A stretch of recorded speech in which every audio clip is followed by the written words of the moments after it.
Kabayos, I hope you're having a good day and a good time kasi we're back at it again sa isang podcast sa pinamagatang Tech for Tera, teknolohiya at kalikasan sa mga bagong mundo. And in this episode, kasama natin ang ating perfect na guest.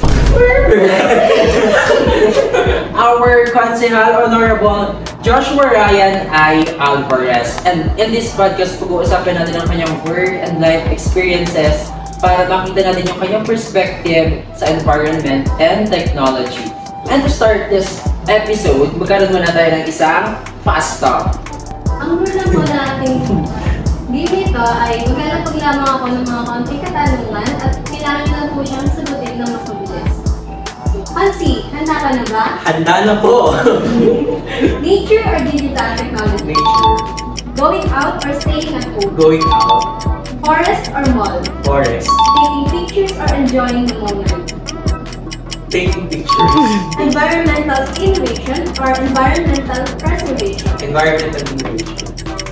Why environmental innovation? Parang kaya naman natin integrate yung preservation kapag may innovation. So alam na natin ang part ng development, kailangan may innovation na ginagawa sa environment. So kung mananatili tayo sa preservation, syempre mahalaga preservation and conservation, pero kung may innovation, dapat meron yung preservation and conservation. Ayan. So, since nakilala na natin si Fonzie ng kaunti, syempre we are wondering kung paano nga siya nakarating sa kanyang position right now. So, Fonzie, paano po kayo na pumasok sa inyong committee? Kayo po ba ay itinalaga or voluntary? Actually, after namin manalo na konsehal, binigyan kami ng listahan. Tapos pinapili kami kung ano yung mga possible namin na committee ba na pwede. So, since ang kurso ay pag-promote sa environment, so ang course ko, nag-aaral pa ako nung pinapili kami. Ang course ko ay BS Human Ecology and Settlements Planning. Dito pinag-aaralan namin na wastong pamamaraan ng pagpaplano kung saan binibigyan ng importansya yung kahalagahan ng tao at pangalaga sa kalikasan. Ngayon din, nakafocus kami sa iba't ibang aspeto ng pagpaplano sa mga munisipalidad, kagaya ng pagbuo ng comprehensive land use plan, comprehensive development plan, local shelter plan, at marami pang iba. So, ang nilista ko nung pinapili kami ay environmental protection, agriculture, kasi naniniwala ko na dapat kung ano yung komitibang hahawakan mo dito sa konseo ay meron kang sapat na kaalaman, meron kang karanasan sa panig ko, pamunuan, at syempre, kapag meron kang kaalaman, makakagawa ka ng mga mahalagang batas. So, since yun nga po, alam natin po, nakilala namin kayo bilang environmental advocate. So, ano po ang inyong pangunahing layunin sa inyong position? Sa legislatura, ang pangunahing gawain namin ay umakda ng mga batas. So, pagdating sa mga implementation ng mga batas, hindi kami yung in charge pagdating dito. Kami lang dito ay nagsasagawa ng mga public hearing, committee hearing. So, bago ka makapag-aproba ng isang batas, kailangan, syempre, ikaw mismo gagawa ka ng batas saan yung gusto. So, kagaya ko, ako ay sa Committee on Environment. Ako yung gumagawa ng batas patungkol sa environment, sa agrikultura, sa science and technology, public works. So, ayun. Paggawa namin ng batas, pinapasa namin sa secretariat. Pagkatapos, maggagawa kami ng pagpupulo kung saan ang lahat ng miyembro ng konseho ay attend. So, magkakaroon ng mga revisions, suggestions sa ginawa kong batas. Pagkatapos, ihaharap namin ito sa publiko para malaman ng publiko kung ano nga ba yung kahalagahan ng batas at kung ano pa yung maaari nilang maidagdag na kaalaman sa amin. Siyempre kami, naglilingkod, hindi lang naman namin alam lahat. Pero kung may mga iniimbitahan tayo ng mga membro ng non-governmental organization, mga sectoral groups, mga barangay, nagkakaroon sila ng mahalagang input na makakatulong para magbuo ng magandang isang pagpinansa. So yung pangunahing trabaho ko bilang konsehal at ang komitiba ko ngayon tungkol sa environment, makita ng mga batas tungkol sa kalikasan. Pag ano po, yung ang goal niyo mismo ay yung sa paggawa ng batas, pero nagkakaroon po kayo ng hands-on activities na para sa environment. Yes. Like ano po? For example, sa ating municipal government, nagkakaroon tayo ng Arbor Day tuwing June. Tapos kapag November, recently lang, last week, nagkaroon kami ng, last Tuesday, nagkaroon kami ng tree planting activity kung saan part ito ng celebration ng National Environmental Awareness. So, sinaselebrate ito tuwing November. Okay. If ever po, willing po ba kayo sa Committee ng Agriculture na makipag-collaborate? Halimbawa po, sa amin kasi, as science major, ano din talaga kami, environmental advocates, like, pinapromote namin halimbawa kalinisan, matuto tayo na i-preserve yung environment kahit may technology, huwag kalimutan yung kapaligiran. If ever po, feeling po ba na makipag-collaborate halimbawa yung government saka yung school para halimbawa sabay-sabay sila mag-tree planting sa isang lugar? Pwede naman. Actually, magre-request lang kayo kay Metro kasi pagdating sa mga ganitong activity, hindi din sa amin ito. So sa munisipyo, meron tayong pisina sa Metro, yung Municipal Environment and National Resources Office. So doon kayo mag-request kapag meron kayong mga activities patungkol sa environment. Tapos invite kayo, collaboration. Alam ko, nagkakaroon na ng mga series of tree planting activities na meron mga estudyante na involved. Pero sa part ko naman, matutuwa ako pag, for example, magkakaroon ng lecture kasama yung speaker. Yun yung parang kaya kong i-offer sa sarili ko na ako yung magre-lecture. Ano nga ba yung kahalagahan ng pangangalaga sa kalikasan sa modernong panahon? Tapos, ano nga ba yung epekto ng changing ng technology, diba? Rapid changing ng technology sa pangangalaga sa kalikasan? At syempre, ano nga ba yung kahalagahan ng sustainable development na alam natin? Syempre, meron mga epekto din sa environment, pero sa future, makikita natin yung importance ng mga proyekto na makikinabang ang buong bayan at sunod na relasyon sa mga pagpapalala. Okay po. Sa tingin niyo po, anong mas mahalaga? Or saan kayo mas gusto niyo side? Pangangalaga ng kalikasan or pagsusulong ng technology? Siyempre, pangangalaga ng kalikasan. Pero, sabi ko nga kanina, kaya natin i-connect yung pagsulong ng teknolohiya sa pangalaga sa kalikasan. For example, part ng modern technology yung development ng mga iba't ibang machineries na alam naman natin na sobrang effective siya and effective at malaking tulong sa komunidad, lalo pagdating sa agrikultura. Diba? Alam natin na part ng environmental protection pangalaga sa agrikultura o yung pagpapalago ng sektor ng agrikultura. Diba nakita naman natin na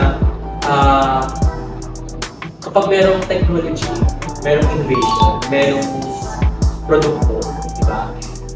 Kung ibabagay ko siya sa kurso kasi namin, nagpo-protect kami ng kalikasan. Pero magamit kami ng technology, paano? So, ang major ko, human settlements planning. So, tinuturuan kami kung paano halimbawa, ito, residential area, commercial area. So, ayun. Tapos yung mga flood-prone area. For example, dito sa Paete, kaya kong i-plot kung ano mga bahay yung maapektuhan kapag mayroong bagyo, pag bumaha. Kapag gumuho yung lupa sa bundok, kaya kong i-plot. So, part yun ng technology, di ba? So, meron tayong technology, magagamit siya para widen yung knowledge ng tao.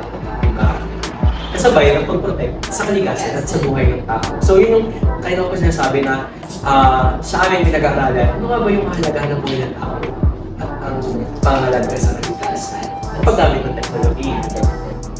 Ayun, so since alam naman po natin na talagang isa po kayo sa nangangalaga po ng kalikasan natin at kasabay nga po natin paglagana po talaga ng impormasyon gamit po ang teknolohiya. So, sumasang-ayon po ba kayo na ang teknolohiya po ay isa po sa nagagamit natin para po makapagpalagana po tayo ng mga impormasyon na naaayon po sa agrikultura, kalikasan at kapaligiran po natin? Yes, kasi alam naman natin na sa internet, diba? One example ng technology ng social media. Evident naman na sa social media makikita mo lahat. Sa TikTok, sa Facebook Reels, sa Instagram Reels, diba? Kung gagawin natin technology para mag-spread ng awareness, effective. So, naniniwala ako na malaking tulong ng teknolohiya sa pagturo sa mga bata, sa mga kapwa-estudyante, kung ano nga ba yung kahalagahan ng pangangalaga sa kalikasan, ano nga ba yung mga dulot, magagandang dulot kapag pinabayaan ng kalikasan, ano nga ba yung mga magagandang mangyayari kapag patuloy natin pinotektahan, kinonserve ang environment.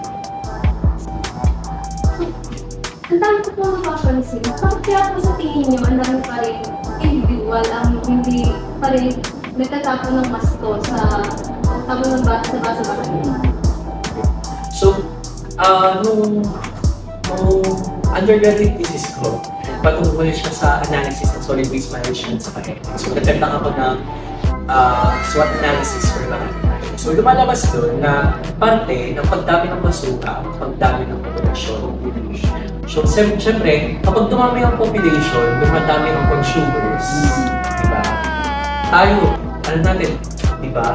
Sa bawat kilos natin araw-araw, may basura tayo niya.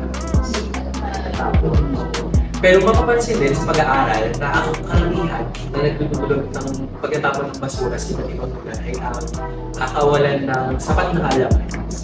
Kung yung mulat natin ng tao, ano nga ba yung kahalagahan ng pagsunod sa segregation, recycling, makikita nila o sila mismo ang mapupush sa sarili nila na gawin yung mga bagay na yun.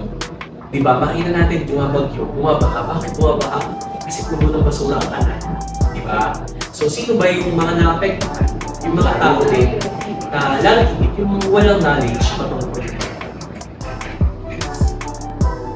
At para sa inyo po, ano po yung mga paraan sa paglutas gamit ng teknolohiya sa paglutas po ng mga issues sa ating kapaligiran?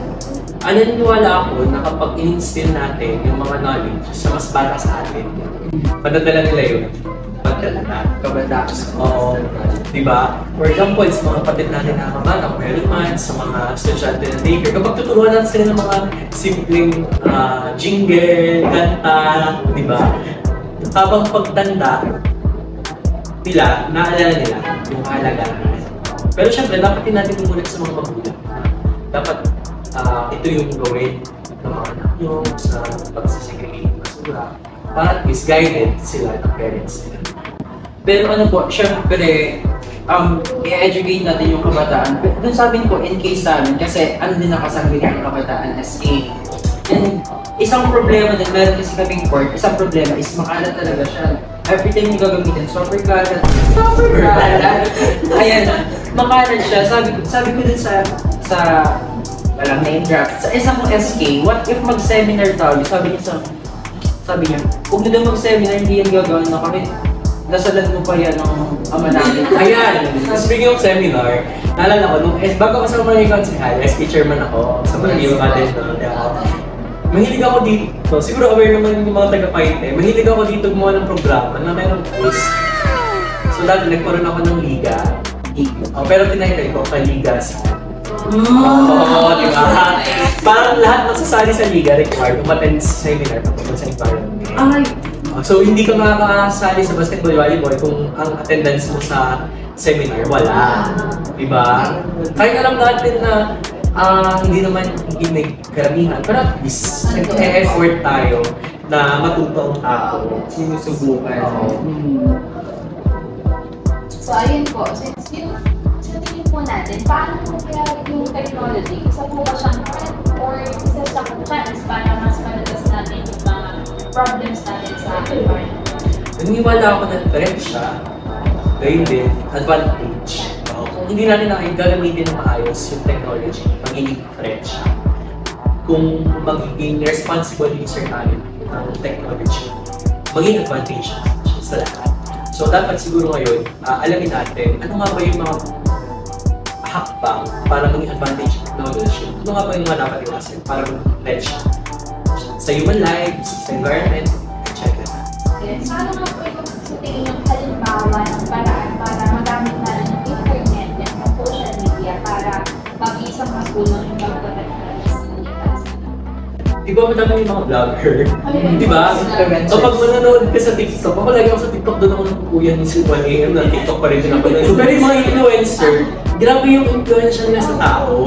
Di ba tayo, kapag mayroong mga vlogger na may pinopromote na bili mga gamit, di ba mapabili tayo? Kasi parang meron silang, anong tawag doon? Meron silang... Naka-persuade. Oo, meron silang meron ng ganung factor na, ayun nga, bibili ko yan kasi nakita natin maganda.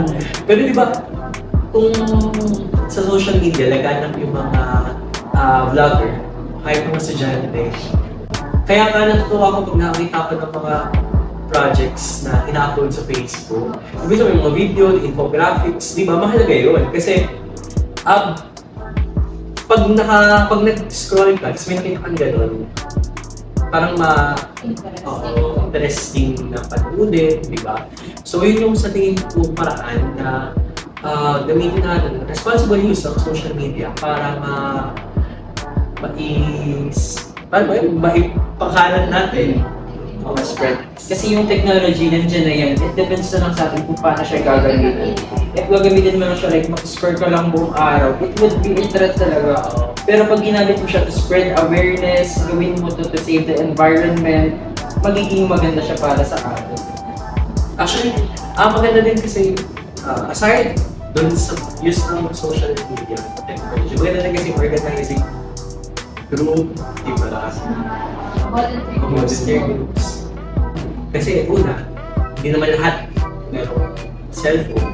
Yeah, aminin natin. Meron cellphone man, pero for example, sa underprivileged sector ng society, isa lang, parents lang, di ba? Pero dapat din, nagkakaroon ng educational discussion, di ba? Sa amin, sa UP, uso yung educational discussion. So parang meron, pagsasali ka ba sa organization, yung mga gustong sumali, atin sila na kasi start educational discussion kung saan i-discuss ng mga senior o mga members of organization kung bagay bago ka makasali sa isang organization. So yun yung maganda kasi nilalapit mo po nito sa tayo information. So yan, bilang isang consultant, isang public servant, so ano po kaya nabago ng technology yung or information age yung paraan nyo ng pagbibigay or pag-deliver po ng serbisyo sa mamamayan po ng kliyente? Di ba, parang ngayon, parang effective na makikita ng tao na may ginawa ka. Di ba? May naman natas na hindi, pero yun yung realidad sa ngayon. So for example, meron kang nagawang patas, maganda yung post mo. Kasi, bukod sa makita nila na may ginagawa ka, magiging aware sila, ano nga ba yung kahalagahan ng isang ginawa?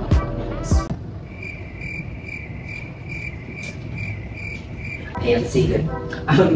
Ano po bang strategy sa information age ang ginagawa ninyo upang mabalanse ang modernization at pagpapanatili ng kakaibang tradisyon dito sa bayan ng Paite?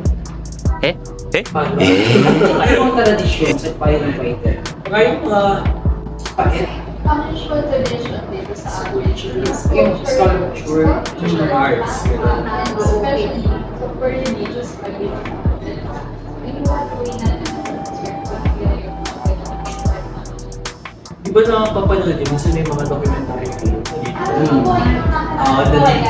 nandito sinushoot. Di ba? Yun yung maganda, di ba? Nagagamit yung social media or technology sa preservation. Nagiging aware ang tao. Kahit ako talabay din minsan daw aware sa mga ganitong story ako. Pero pag napanood mo sa internet, sa YouTube, sa TV, di ba? Nagiging aware ka, hindi ito. Siyempre, yung mga tao sa Pilipinas na nakapanood. So, yun yung maganda din. Sa preservation ng culture, dapat talaga isasama natin yung technology. Nag-giving pa rin po yung sa di ba? Pagka po meron meron live na pwede po siyang mapanood the following years. Para nag-represent po ito. At saka pati, bilang estudyante, maraming mga estudyante ang nagagawa ng study nila dito sa Paite, di ba? So part din yun ng technology, mga research, di ba? Mag-research ka lang sa Google Scholar ng Paite, kung bakit ba talaga makikita ng study tungkol sa kultura, sa sining, sa mga tradisyon ng ating bayan. Ayan. So, nabanggit po natin kanina na hindi lahat ay nabigyan ng privilege, di ba? Hindi lahat ay may kaya. Kasi meron pa rin na medyo kapos. Ayun. So, paano niyo po natutugunan yung mga problema ng mamamayan na walang access sa technology? As for us kasi po dati, wala po kaming teknolohiya. Like, kaya yung pag-uuling, hindi siya agad na-stop. Although mali siya, diba, sa environment, pero mali siya sa environment, pero tuloy-tuloy kasi kulang yung processing ng information. Ngayon po sa ngayong medyo modern age na, doon na wala sa privilege, paano po nagagamit yung technology? Or paano sila natutulungan? Parang ngayon, naghanap naman sila ng barangay na madalas yung mga barangay officials na bibigod, tapos nag-aaral ng news. naglilipot, tagaan lang sila kung yung mga bawal, sa part namin sa council, nagkakaroon naman kami ng posting ng mga information kung ano yung mga sa batas namin. So ayun yun, isang paraan kung paano natin ma-reach yung mga tao na walang access sa technology, walang phone, walang gadgets. Ano po pong mga environmental problems yung nag-a-arrest sa Cavite? Parang main lang yung improper solid waste segregation. Actually, hindi lang siya dito sa Cavite nangyayari. Opo, and actually sa school, hindi ka mention yung school, hindi lang kasi sa school, meron din pong improper waste segregation talaga. And one time, kahapon, kasi yung gilid ng room namin, meron siyang upuan, parang study area. And then, ang daming plastic. And I was like, here na sila. Ganun pa rin. Pero ganun pa din. Pero kasi kung hindi kayo magkakalat kasi bilang estudyante, dapat hindi lang tayo dali sa school. Kung hindi tayo magkakaroon ng chance na ilaban yung application ng mga knowledge natin sa community. Sa amin kasi parang, parang kada subjects, kada year, meron kang subjects na i-immerse kayo sa community. Kaya parang ganun namin pinapahalagahan yung mga tutunan namin sa silid-aralan. Nagkaroon din po kayo po, yes. Oo, meron sila po yung yes. Pero madalas meron kami mga field trip, meron kami mga community workshop, mga ganun. Tapos doon na rin kami dinadala sa community. Medyo problema, experience. Ayun, may question pa ba kayo kay Kansi? Kasi if not, pero sir, kasi ako, naging this year, naging president ako ng Society ng Science. I thought na maybe magkaroon ng seminar, kaya ako natanong siya kanina. Pwede mo akong invite? Yes, maki-invite ko kayo minsan. Kasi, ang nag-invite sa akin, I just use ang tapos. Pero leadership training naman yun. Pero parang, mas masaya ako pag ang discussion, related sa course ko. Pero kasi madalas nakuha ko sa mga leadership training kasi leader ng community. Pero gusto ko naman, pag na-invite ako, parang yung related sa course na natapos ko. Para mag-share niyo po yung knowledge. Well, that's all for this podcast. Thank you po, Sir Mr. Alvarez